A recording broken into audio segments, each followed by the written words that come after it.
Welcome everybody to our May meeting of the Blackstone and Franklin Square Neighborhood Association. To get started, Jonathan's just going to tell us about a few things that are coming up in our neighborhood and with our group. So Jonathan. Awesome. Yes. Hi, everybody. This is Jonathan Alves. I'm on the board at Blackstone and Franklin Square. I know most of you. Just wanted to say a couple of things. First is a big thank you to the 15 or so volunteers that came out on April 30th for the I Love Your Block city cleanup. So we picked up a bunch of trash, a bunch of twigs. We actually did a significant amount of raking in Franklin Square Park. It looks like there's some grass coming through, which is really exciting to see. I have no doubt in my mind, all of that is a result of the efforts that we put forward that day. But it was a fun day to meet some new folks from the neighborhood. So I just wanted to say a thank you to the 15 or so folks. Some are on the call tonight that came out. Upcoming announcements, two things. We will have our kickoff of our monthly trash pickup. So we've historically done a monthly pickup in the squares, meeting at 5:30 and doing it for about 30 minutes. We'll start those next Tuesday. So we'll meet at 5:30 p.m. in Franklin Square Park. Very casual, very informal. We have trash pickers. We've got gloves. We've got bags. We usually spend about 30 minutes just grabbing, any loose trash that's in the squares that's blown around or the perimeters. And then some of us get together after for a drink, whoever's around. So next Tuesday, which is May 23rd at 5:30 p.m., we'll kick those off and ideally run them through the summer into the fall, once a month. So hopefully we can see some folks there. And then the third announcement is that we're planning to do a social at some point in June. We don't have the date nailed down yet, but we may even combine it with one of the other neighborhood associations or two of the other neighborhood associations, so folks can meet some different people in the neighborhood. Just start to think about, June, maybe the second or third week. We'll host a social and we'll get that out on Facebook and email. So those are the three things. Big thank you to all those that showed up for the I Love Your Block. Next Tuesday, May 23rd, we'll start the monthly square trash pickups, and then we're gonna have a social upcoming in June. I think that about covers it. Pretty easy for this meeting. Great. I just had two things to add. One is our Blackstone Franklin Square Scholarship Fund is having their award ceremony for the South End students who will be receiving scholarships this year. And everybody's invited to that. It's going to be held at the Urbanity Dance Space on June 12th, sometime in the early evening. They haven't set the exact time yet, but presumably around 7 o'clock. And that's really an amazing group, the Scholarship Fund. Last year, they distributed, I think, close to $30,000 to 14 kids. And it's really important support for the kids. And it's amazing that, a little group like this is able to do that. So that's fantastic. And then the other thing I wanted to mention is that if you think back to March, we had representatives of the cannabis group that is attempting to open a dispensary in the former Andy's Cleaner Space along Washington Street. And Ben Verga from that group reached out to say that their official city meeting is now scheduled to be held on June 26th at 6 p.m. He wasn't sure whether it's virtual or in person. I suspect it's virtual. And of course, he's eager for anybody who supports it to provide a letter of support on their behalf, residents. But of course, anybody who has a different opinion is obviously welcome to do that also, provide a letter or just express an opinion. So just wanted to let people know June 26th, if you're interested in that cannabis proposal. So with that, I'm going to turn it over to Captain Sweeney for a public safety update. Hey, thanks, we'll do our vote after that, so that they can get out of here. Go ahead. Cool. I appreciate you having me on. It's been a little while, and Sergeant Matt Hogardt's also on with me from our CSO. What we usually do, I'll go over like some stuff for the district-wide, and Sergeant Hogardt will focus in a little on your geographical area there for your community group.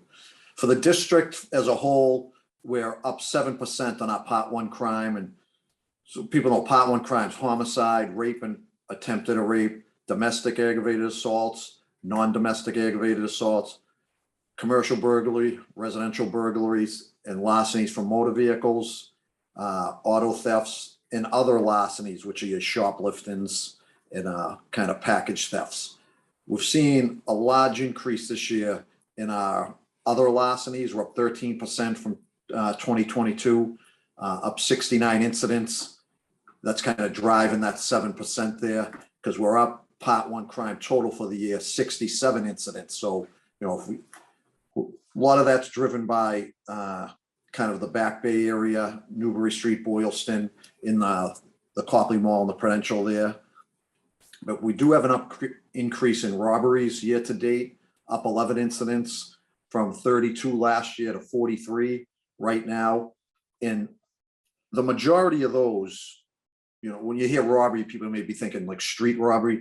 These are kind of shopliftings where suspects are confronted by either loss prevention or a clerk, and they either push the clerk. We've had several people say they're armed with a knife or pull out a knife on the clerk. So, you know, we're not seeing street robberies per se in the district. That's what's kind of skewing that number there a little. Year to date, we've had 2 homicides. We've had 1 homicide last year, and where we're picking up some ground is on our burglaries. Commercial burglaries, 32 at this time last year. We have 20 at this time right now. In residential burglaries, we're down 45% from 29 at this time last year to 16. So a decrease of 13%, 13 incidents there. And just a couple things before I kick it over to Sergeant Hogardt. We had a serious incident about 10 days ago over at Cathedral by Mystic Street. We had 3 people in 2 ran across Washington Street from Blackstone school area, ran down Mystic Street and opened fire on a gentleman walking down the street. That gentleman pulled out a weapon and fired back. Thank God no one was hit. Our officers, you know, we recovered great video from that. And within 10 days, kind of remarkably, we had 3 suspects under arrest. This stemmed from, it looks like 2 of the kids came over from the Villa, ran across and confronted a Cathedral kid walking. And earlier in the night, our gang unit was on patrol over in the Villa area, speaking to some individuals, and through information they gathered in an extensive video canvas of the area, they lined it up with the clothing and some other work done by the detectives, and 3 warrants were issued on Monday, and all 3 were placed into arrest Monday. So great work. One of the suspects was located by 2 of our guys over at O'Day Playground. And, you know, they had a chase through the playground down to Aquadilla Street onto San Juan, where the suspect was placed into custody. So along those lines, the next day after the shooting, 2 of the officers who work here, Officer Guarini and Buscelli, doing great work over here, took it upon themselves after reading the reports from what happened the night before, and did an extensive canvass of the area. And they located one of the firearms the next day in the schoolyard of the Blackstone Franklin School, early in the morning when they got on their shift. So, you know, these are officers out of their car, self-motivated, and to find that weapon, you know, when we searched, we had a canine up there the night before and couldn't locate it. You know, we didn't know the exact path where they ran from, but just, you know, I singled those guys out to everyone here. It's just great work finding that weapon where something tragic could have happened. So, you know, we see this sometimes early summer in around the Villa. We have a plan together. I've talked to Mahoney Properties in Eba. We're going to be meeting up next week, you know, and it seems like a couple of these groups have come together. The Lenox Street has joined up with the Villa. So we're seeing some activity from 2 groups around there. You know, we're working with our, you know, partners, trying to youth connect. We will get names of young kids we see who, you know, maybe, you know, going on the wrong path. We try to put them with services, you know, and, you know, we've had some success with that. But, you know, there's a group over there that's, you know, that wants to do a shooting in broad daylight. And the unfortunate part was after the foot chase, when the suspect's arrested, you know, he's walking out the door here before the officers have even finished the police report. You know, so you got someone arrested for a shooting, firearm recovered, and he's bailed out before the officers finished that night back on the street, and actually fled from the office today on a scooter in the area on the day tour today, same kid. So we're working out, we're coming up with a good summer plan to keep the area safe, but I just wanted to highlight that, you know, the work, what was done in the unfortunate incident, but, you know, we will let everyone know what's going on in the area here. And we continue D4. I hope you see us out there to have strong presence in the parks, Blackstone, Franklin Square, Peters Park, you know, Sparrow Park. You know, we're running, you know, somewhat shorthanded, but the directive for me for years and you know, Commissioner Cox is to be visible, you know, when you have the time between radio calls. And, you know, from what I see and what I hear on the radio, you know, the officers are doing that, trying to be out there as best they can. So we want to keep that going, you know, into the summer, strong visibility. You know, if you see us, say hello, you know, and we'll, one other quick thing, not the biggest thing, but we're getting several calls up to CSO. Sergeant Hogardt can get into that in a minute, of some irate people about the dogs off the leash. I know we always talk about this, but we do our best with that. You know, we're busy with some other things. We've teamed up with animal control a few times over at Blackstone, and some people are just uncomfortable with dogs off the leash, and we do our best trying to not over police that, but you know, we do have to address it sometimes. So if anyone has any questions for me, we'll kick it over to Matt, but appreciate it as always. Can I just ask one quick thing? You mentioned, Sure. You made mention of video that helped you identify suspects. Was any of the video from the cameras that were installed around the squares and the neighboring streets a few years ago? I want to say yes, and a lot of it was also some housing authority cameras. But yeah, those have been used several times for us in and around that area. You know, and you know, we keep an eye on them. You know, if something goes on in the parks, we can bring that right up there. You get 2 good cameras in both of the parks. So Okay, that's just good. That's good to know. Thank you. Yeah, that has helped. Yeah. Great. Good evening, everybody. I'll be quick, but thanks again for having us. So I know the captain just covered sort of the district-wide and touched on that one incident. I'll just talk very briefly about what we're seeing in your specific neighborhood. And I wasn't quite sure the exact boundaries of your association, so I did what I did last time. Basically took the center point of being Washington Street and East-West Newton Street, and I went out 1,000 feet from there. So using that area, which is a large area. I mean, it's from Wash and Newton. It goes all the way, covers half the cathedral. It goes north, covers most of the villa, up to almost Tremont Street. West, it goes over to West Springfield Street, and south, it goes down, you know, East Concord, basically down towards almost the hospital. So large area. For your area, year to date, when we look at our Part 1 crimes, and our Part 1 crimes are the 7 major crimes that we report to the FBI on an annual basis, you're pretty much on par where you were last year. So not really any real changes. A couple numbers up by 1 or 2, nothing significant with the exception of burglary, which similar to what the captain talked about, district-wide, we're seeing a decrease in burglaries. You also saw a decrease in burglaries in your area. So same time period last year, you had 5. This year, there's only 2 reported burglaries in your neighborhood. When we look at just what we're seeing in May, so the first 15 days of May, looks like there are 5 reported Part 1 crimes in your neighborhood. One, the captain already spoke about, obviously very serious with the shots fired in the cathedral development. Unfortunately, the cathedral development has become a little bit of a hot spot, like the captain said. That's something we're working together as a district to try to formulate a plan for the summer, and you're going to see us out, dare I say, in force. You're going to see a lot of us, I think. Aside from the shots fired, we did have, at the beginning of the month, a couple of teens playing in the playground at Cathedral, younger teens, and then some older teens came by. Not sure if it was like a bullying thing, but they kind of got into a fight, and ended up taking one of the kids' cell phones, and one of the kids had some jewelry on. They took the jewelry. So technically that gets coded as a robbery.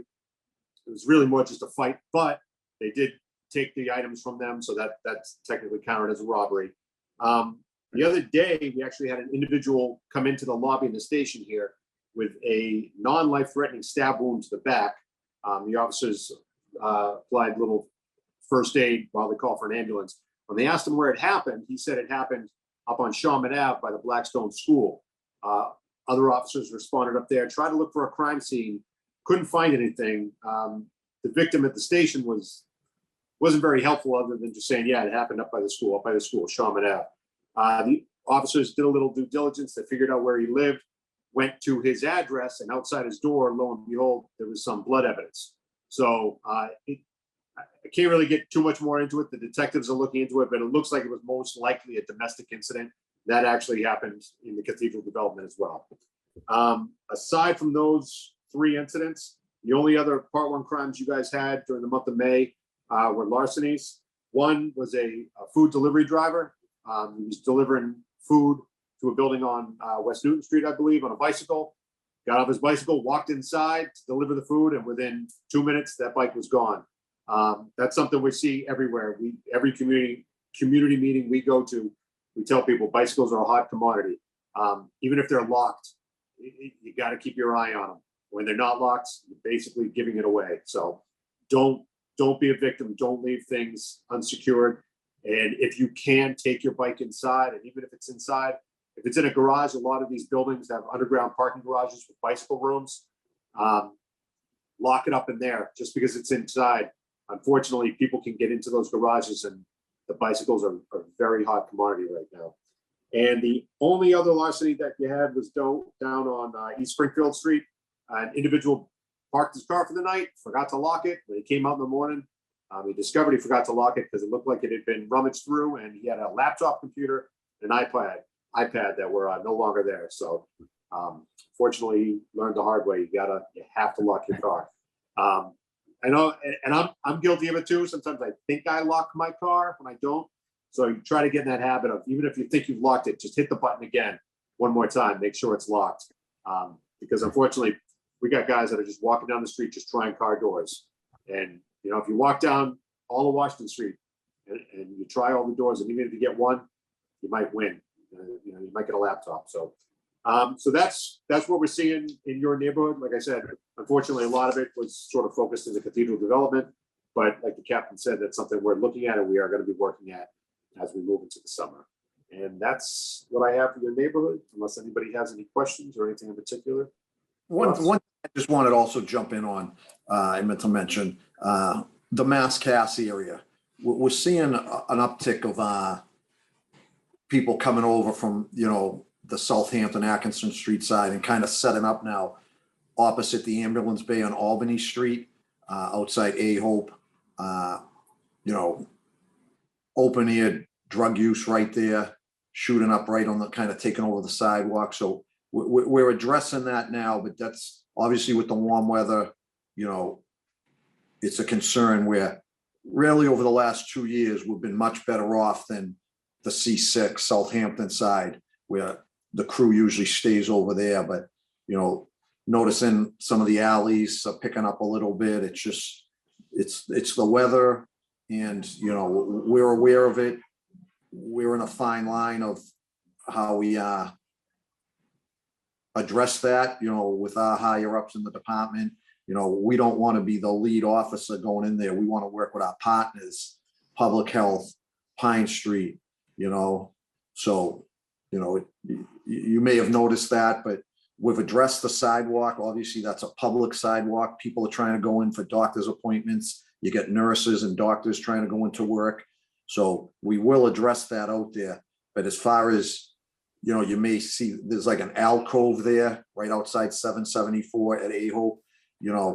We don't go in there that often because it's dangerous, and we're looking for people to get services that are up there. And that we're being told that's why they're there, but there's some other stuff going on in there, and we've had some assaults up around that area. And that's, I just wanted to mention that I've noticed an uptick and I've addressed it over the last week. Yeah, I've definitely noticed it too. Thank you. Yeah. I just wanted to make mention before you leave of one other thing, which was I think there was a incident a few days ago on Mass Ave where there was an emotionally disturbed person, I assume, on a roof. And it's my understanding that basically your officers were able to talk him down and away from doing, what he was intending to do to himself. And I just wanted to acknowledge that and say thank you for that. Yeah. I was down there for that. Just a quick update on that. We got a call for a gentleman on the roof. A couple of the first responders got there. This gentleman was hanging off the ledge. He was, yeah, the pictures are shocking. He looked like he was going over. We got the fire department down there to, put up those inflatable things they have in case the gentleman did fall. But, there's a couple officers here and, we're not dealing with bank robberies every day. We're not dealing with, shootings every day.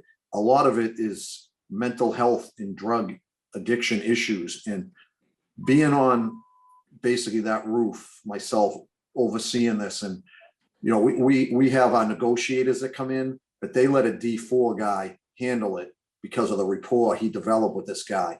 And after 2.5 hours, they talked this guy off the roof who, there was a lot of drug paraphernalia. He was going to jump. So it's kind of amazing what this officer Buchanan did up there. Sweating. It was a hot day out.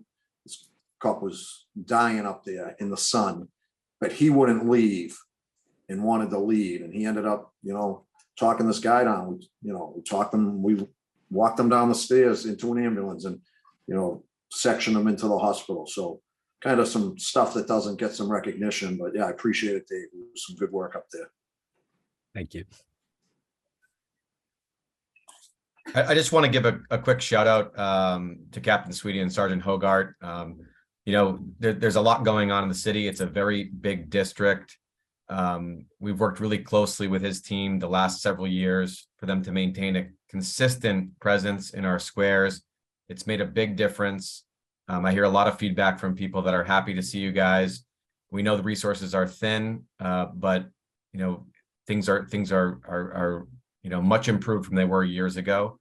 And so I just want to give a shout out on that and say that we look forward to continuing to work with you guys, and we appreciate the plans that you're coming up with as the weather gets warmer and the challenges will change, but we know that you'll be there. So we just want to say thanks for that. And this is more for anybody new that's joining the call for the first time or coming to the neighborhood. It's important to understand how the relationship has been developed and how closely we are working together with Captain Sweeney and Sergeant Hogardt and D4 to address quality of life issues in the neighborhood, concerns in the squares, keeping in mind everything that's going on. So a big thank you for that continued presence. It's making a difference. And I want to pass along feedback that I've gotten personally from many people in the neighborhood. That's great. I appreciate it. Thank you. Thank you. Thank you. Our next item on our agenda is to do our annual board election, and we'll keep this quick, but it is important. So each year in May we elect our officers and directors, and so this year we're very excited. Actually, for the second year in a row, we have a new person joining us, Leslie Wrights, who lives at 700 Harrison Avenue. So we'll be up to 7 people on the board, which is terrific. And before we have the vote, do you want to just say a word or two about yourself, Leslie, and introduce yourself? Yeah, definitely. Hi, everyone. I'm Leslie. I live at 700 Harrison. I've been here for almost a year and in Boston for about 5. I'm originally from upstate New York, middle of nowhere by Rochester, and moved to Boston right out of college. For work, I manage the marketing for a real estate office for Boston and Martha's Vineyard. I do a lot of babysitting, a lot of dog sitting. I'm a part of Big Sister Boston. I have a mentor who actually my mentee lives in the South End. So when I saw the first social for this group posted, I was excited to join. And then I spent the lovely afternoon raking the park, and I'm really glad to be a part of it and excited to meet you all in person, hopefully soon. Great. And we're really excited to have you be part of it because, we are completely driven by, people and volunteers, and just like every neighborhood association, it's a really, a group of committed people who make things happen. So it's just fantastic to have you. So with that, I'm going to make a motion to elect the board, which will be the following people: Jonathan Alves for vice president, Tony Crodall for secretary, Heather Govern, director, Matt Muse, treasurer, Leslie Wrights, director, myself, David Stone, as president, and Ashley Watson as director. And I will launch a poll that we can just all click on if it works. Let me know if you can see it. Can we see it? Everyone see it?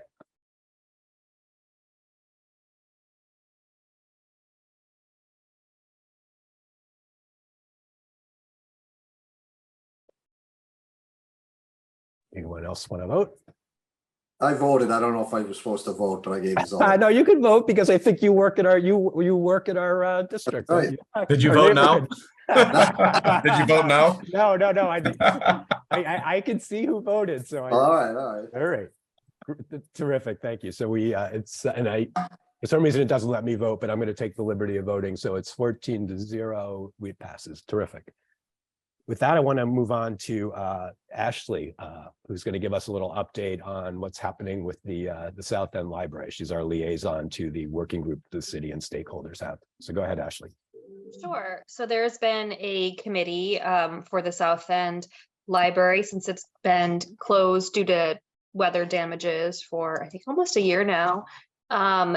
There was a decision made early this year to do a full architectural redesign rebuild that was slated for the future, but kind of got moved up. So there was a estimated $20 million construction cost, and the committee is reviewing submissions from 14 different architectural firms. And when they have their short list, they will bring the selection to the Public Facilities Commission on June 14th. And then a contract will be drawn up, and that usually takes a couple months. But in the meantime, they have hired a branch librarian that will be on board May 25th, and they're kind of in charge of doing some handling some services and making some plans of what services can be brought to other community centers around the area, or having book drop-offs or pickups at the location. There's also notes for the summer concerts have been a thing in the past, usually in the courtyard of the library. So we're awaiting Parks and Recreation approval for 4 concerts in the park this summer, but attendees will need to bring their own chairs. And if there's any questions, I can kind of bring that back to the committee or give a contact for that. So long term, is it the case that it's still up in the air whether they would retain the existing building and renovate it or expand it or change it, or alternatively go to some entirely new facility? Is that still to be determined? Sounds like it will be the same location, but the architectural committee thing will decide about the building status. Okay, so either the existing building will stay and be renovated, or the existing building will be demolished, but something new will go up on that site. Mm-hmm. Okay. Any other questions? Great, thank you. So our next topic is the fountains in Blackstone and Franklin Square. And as we all know, over the past year, or maybe it's been 2 years now, they, beloved as they are and as wonderful as they are, neither of them has functioned completely reliably. And so Cathy Baker-Eclipse from the Parks Department is here to tell us what's going on and what the timeline is for getting them back to their former glory. So go ahead, Cathy. Yeah, thanks for having me. I'm Cathy Baker-Eclipse. I'm the director of the capital plan for Boston Parks. So we do all of the capital work in my group, including some large repairs, which is part of what this is. Last year, we spent a lot of effort trying to put on the Franklin side, trying to get a water sensor, some kind of alarm in the vault, so that we could be aware when the water pipes freeze. If they're not properly winterized. So we got that up and running, and over the winter, the same thing seems to have happened at Blackstone. So we've diagnosed it. We have a request for quotes out to repair the work that's due on Monday. And we're hoping that we're going to be able to just kind of move right into repairing that fountain as soon as possible.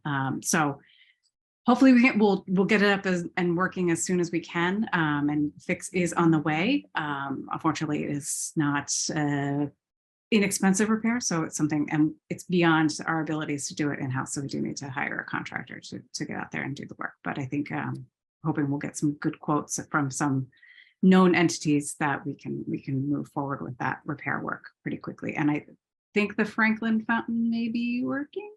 I have not been by to confirm, but I think that if it's off, it's off because it's just trying to keep it on parity with the Blackstone side. So Has anyone seen it working this year? I haven't, but No, it's not working yet. I live across the street. Hi, Cathy. Thanks for coming.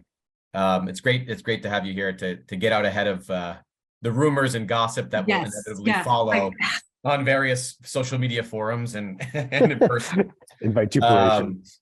But this is it's a great thing. People love the fountains, they love the squares, so it's good to get some factual information on the table. The Franklin Square one is not on yet, but makes sense if you're trying to align the timing with Blackstone. Are some of the challenges related to the fact that these fountains are so old and the parts are not off the shelf, if that's a good way to put it? Or is it more just getting contractors and trying to find the right ones to be able to do it? It's largely the latter. We did a fountain repair project. We did a major fountain repair project maybe 10 years ago. So the guts are all kind of are on the newer side, but everything ages. So that's one of the things we're dealing with. And if it's not properly shut down, and we do have quite a number of fountains and limited staff expertise to do the plumbing, this is one of the things that happens. So we're hoping that we can work on work out a fix for future, for this winter. We think we're getting some additional operations money for our plumbing work. So hopefully that will help us address some of this and stay on top of the proper winterization. So is that a live view? Franklin today. Yeah. So what is do you have a ETA for when you think Blackstone will be back online? It's going to depend on the quote that we haven't gotten yet and how quickly the contractor can get out there. We're hoping we can just move right into it, but I don't have a timeline. I don't have a final timeline for when the work is going to be completed. You think it'll be this year? Oh yeah. Oh yeah. Oh, I mean, okay. I just don't know whether it's going to be, this month, June. I don't know, but it's going to be okay. So so I understand there's variables you can't control, but it will be working again this summer is your expectation. Okay. Yes. And they both will work. Yes. Yeah. Okay. So if we may have him take a look at Franklin if that's beyond our ability to take care of that in-house. Okay. And again, just so we can be clear in how we communicate when people ask questions about this, which they will, the issue with respect to Blackstone in one or two sentences is what? That pipes have been damaged over the winter? Yeah, we think that's what happened. And we're aware of it. We're working on a fix and we're going to get it up and running as soon as possible. Okay. And as of right now, you think that Franklin works okay? It just hasn't been turned on. That's what we think. Okay. And because previously there were issues with the pump and parts that were unavailable due to the global supply chain, but that's in the past. Is that correct? As far as we know, that is not an issue, but we haven't ordered the parts yet. Or, I don't know whether I haven't been to the store to see whether these particular issues. Okay. And Cathy, it's Matt here. There's a gentleman named Al who takes care of the Blackstone fountain. We have a separate company that it sounds like takes care of the Franklin. Is this true that we have two different quotes still for service contracts?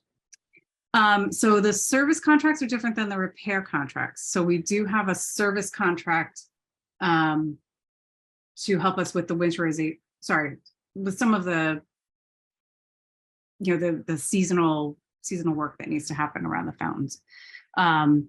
And the repair is probably going to be done by someone else.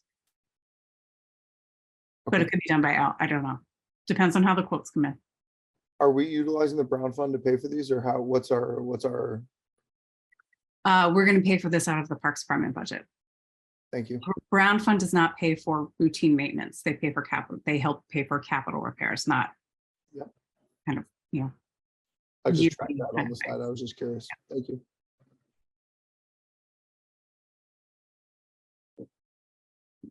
Anyone else with a question or a comment? Okay, thank you, Cathy. Thanks.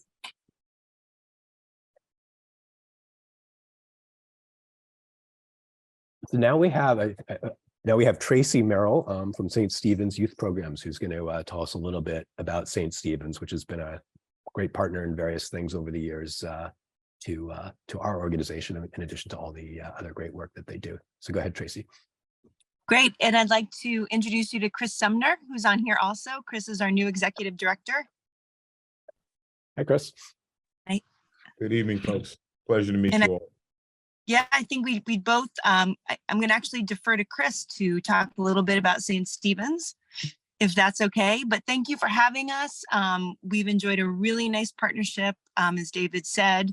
I think the scholarship interviews are being held at St. Stephen's next week, and we're really pleased to be part of that again. And many of our youth benefit from that. So thank you for your kind of collaboration and your generosity. And I'll turn it over to Chris. I'm the Director of Development at St. Stephen's. And I can close out with some thoughts about future partnership opportunities, but I'd like Chris to talk a little bit about his vision to St. Stephen's Youth Program and sort of what's down the pipe for us. Sure. Pleasure meeting you all. Thank you for all the hard work that you do to keep our community safe. I am a son of the city, grew up in the city of Boston, have been in executive management throughout the city, ran a Boston 10-Point Coalition, Boys and Girls Club, et cetera, et cetera. Really privileged to be a part of the St. Stephen youth programs as we transition out of this past year and going into our summer. This summer, we'll be running 3 locations here at the Hurley School and also on Lenox Street, our summer program. I think many of you may have a history with St. Stephen's. We're one of the city's largest youth development organizations in the city of Boston, and really excited about some of the new partnerships we have in terms of leadership development and serving the community that we both love. As you know, most of our children and families come out of this particular community, Cathedral, Villa, Lenox, and so forth and so on. And looking forward to having a safe summer. I will say that there'll be some capital improvements we'll be doing internally. I'm not sure if you're familiar with maker spaces, but really looking at our space differently around meeting some of the goals and objectives academically and social emotional of our students, as well as definitely want to connect with the folks from the police department. We're also going to be putting up some cammering around the building to obviously just to heighten the security and an extra set of eyes and ears, if you will, around some of the matters what I call our new norm right now. So, but I'm 8 months in, but who's counting? And I look forward to meeting you guys in the landscape of this area. I'm a Roxbury kid, but take great pride in my city, having been born and bred here. And it's a pleasure meeting you all. Look forward to meeting with you.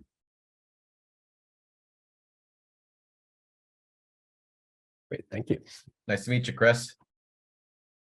Looking forward to working with you. Can one of you speak to just sort of how many students and young people you serve, in the course of a year or however you measure it? Sure. Just to get a feel for the scale of the organization. Yeah, sure. At the 419 Charlotte location, we serve about between 60 to 70 kids here. And then about another 40 or so at the Lenox site. This summer, we should be about 150 operating out of 3 sites. Like I said, Charlotte, the Hurley School, and Lenox Street. This summer, I'm sure you'll see the laughter and pitter patter of feet in our community. But by and large, our goal is to give our kids and family the most robust summer camp experience. Prior to coming in here, I ran the Salvation Army Croc Center. And the success of that agency was our summer experience. As you well know, that the Croc Center is one of the hot spots of our city. had great partnerships with the police department and other entities of the city to ensure that our children and families are having what I believe is you can have a great camp experience in the city of Boston. And that's our belief moving forward. But those are pretty much the numbers throughout the school year and as well as the summer. Right. Thank you.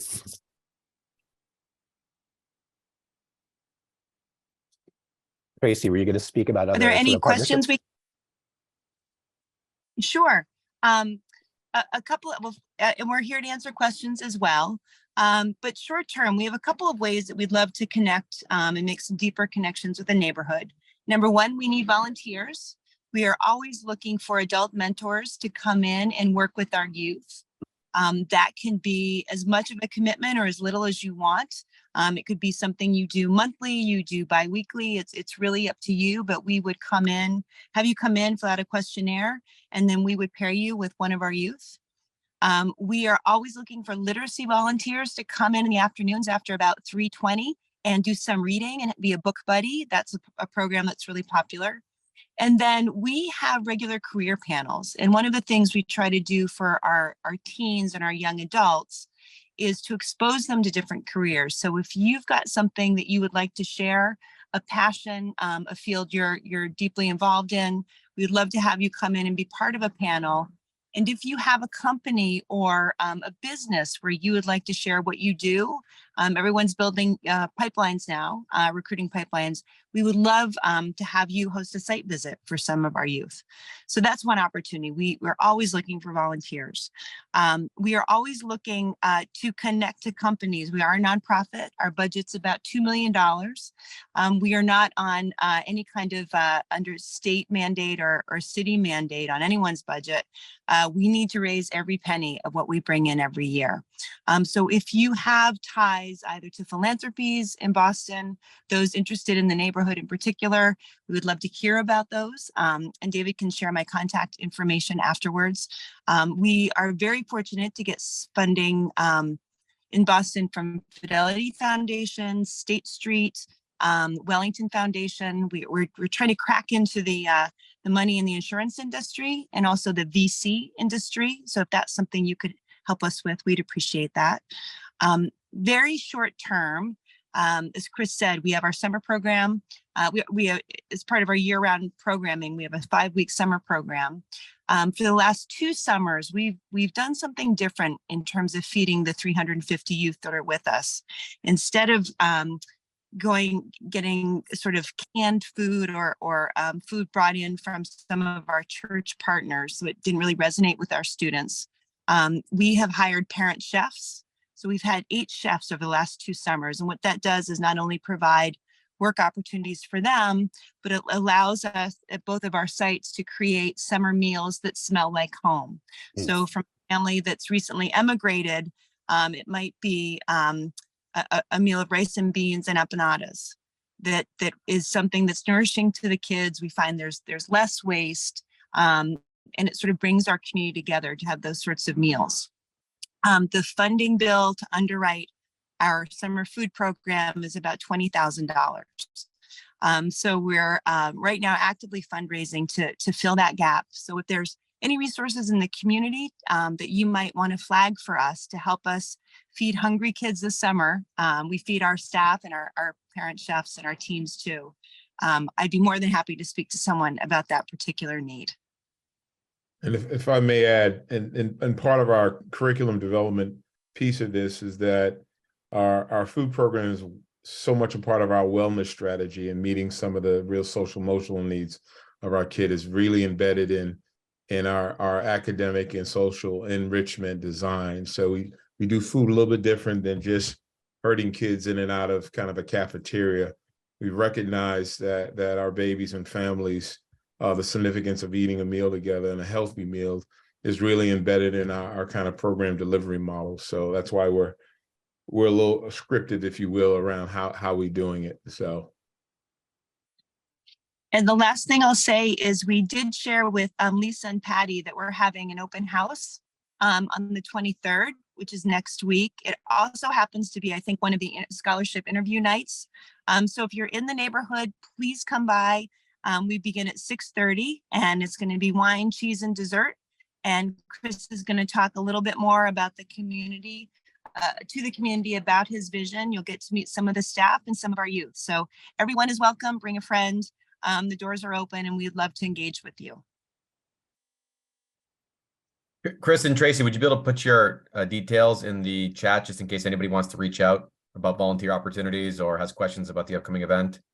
Sounds like a great Tuesday night next week. Park cleanup followed by meet and greet. Come on over. Perfect. And I think you've been talking with some of our colleagues on our scholarship committee as well. So maybe what we can do in our end, we'll coordinate with them and maybe we can connect with you guys about some of the other things we've just been talking about. That would be terrific. In more detail. That would be great. Great. Well, thank you so much for coming. Thanks for having us. Talk to you soon. Take care. Have a blessed evening. Thank you. So our final guest tonight is, I think I can take the liberty of calling you the state representative-elect, even though the general election isn't until the 30th, I think. I'm sorry, I thought we just lost you there, John. No, but you, if I'm correct, you're running unopposed and you are the Democratic nominee. So with that, why don't you go ahead and introduce yourself and tell us a little bit about your priorities, your policies. I think we all know you a little bit, but we're eager to learn more. Yeah, no, great. And I really appreciate the chance to be here, David, and thanks. I don't know if Captain Sweeney left, but really can't thank him enough from the D4 for all the work that they do, because I know it's really not easy work. We've got a complicated and large region district. So I guess this all started at the end of February when John Santiago took the role with Mara Healy as her Secretary of Veterans Affairs, and he's doing a great job up there. But meanwhile, we're all needing to, I think, fill a seat that he very well executed. So I've been, in this race for, now I guess 8-10 weeks, and the primary was on May 3rd. And thanks to many of you and others, I was successful in that race. Although 2 weeks before the race, my competitor did drop out. She was still on the ballot on May 3rd. So we still did pretty well. And as you said, David, the final election, the general election, is May 30th. And I do ask for your votes. Voting is important. It's important to send the message to Beacon Hill that we here in District 9, the Suffolk District 9, are really care about our community, and we care about having our issues addressed. And so, in terms of the main things that I've been, sort of focused on throughout the campaign, and will I promise to do on Beacon Hill, are the three, biggest issues facing our community, which is, really bringing state resources and more problem solving to the epidemic, mental and health epidemic at Mass and Cass, and really thinking of myself as a partner, partnering with you, partnering with the city to see if we can bring additional tools and solutions on the state level, right? Because that would be my role, making sure that we understand this as a statewide problem, not just a Boston problem. Make sure that we're bringing decentralization, bringing a recovery center in, doing all the things that, obviously those are the things I'm hearing from the doors when I'm knocking on thousands of doors and listening to all of you. That's what I'm hearing you want. But, a lot of work to be done. Listening is the most important part of it. And I'll continue to do that. The other housing affordability is something I think we're all worried about. We've all talked about. Displacement is happening, whether it be renters or people who can't afford to stay here, families that can't afford the South End. So I'm very intent on looking at beefing up additional state programs that exist, such as the Commonwealth Builder Fund and other funds that will enable middle-class families to own a home and build equity here in District 9, whether you're in Roxbury part of the district, whether you're in the South End, whether you're in the Polish Triangle or Back Bay through the St. Botolph neighborhood. So that's the focus. And then just basics, right? So our transportation system has to work. We need the so-called millionaire's tax or fair share amendment monies to go into transportation, we need our schools to function, and we need green space not to go away. We need more green space, and we need to protect the green space that we have, because that's really vital for our children, for asthma, for other things, and for we are District 9, where we sit in Boston, is the least green, most dense part of the entire city, and we can't afford to lose our green space. You know, we have to develop smartly. We need development. But we need to do it smartly. So those are things that I've been focused on, and hearing that. We've got redistricting going on right now, so we don't know what's going to happen to, in terms of our city council. But I think the role that John was a real role model for me, in the sense that he was able to he always was a listener, but he was able to bring resources to our district that we otherwise may not have been able to get, whether it be city councilor, the mayor, whomever. He never stopped. He was relentless in making sure we have the resources that we need. And that's the model that I would like to have, public servant focused on constituent services as one part of the role, focused on legislation, funding that might help us in the South End in this case, but other parts of the district as well. So yeah, so I guess I'll leave it there. Any questions or thoughts?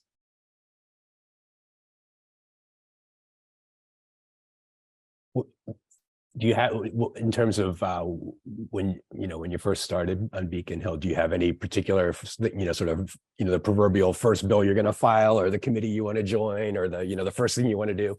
Is there?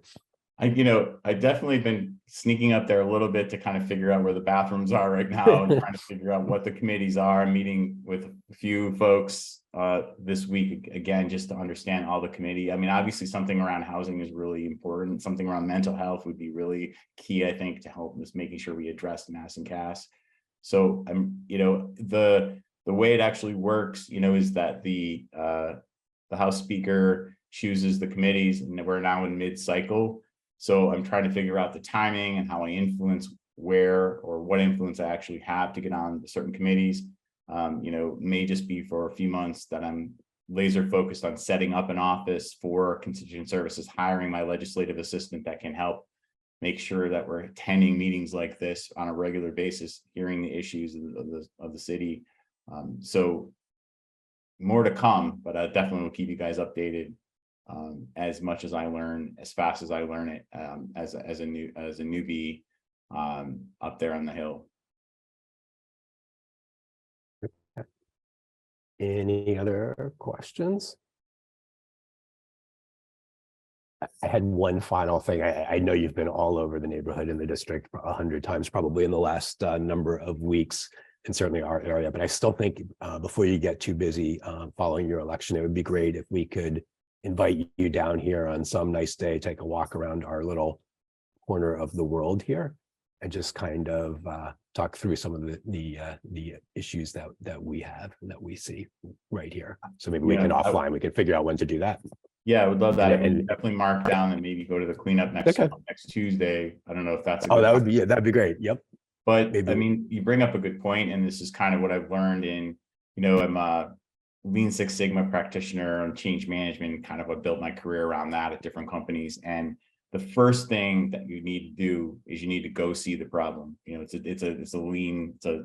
Toyota methodology of problem solving, but you can't solve a problem sitting behind a desk at Beacon Hill, or even here in on Concord Square in the South End. So I would welcome that, David, just to see it myself. So let's set a time and do it. Okay, maybe we don't have to decide now, but maybe even prior to next Tuesday's cleanup might be a good time, depending on your availability and the availability of anybody who's on this call now who wants to come, and a few other of us who might want to. But we can figure that out. But let's plan to do that. No, I appreciate that very much. Thanks very much for that. Good. Okay. Great.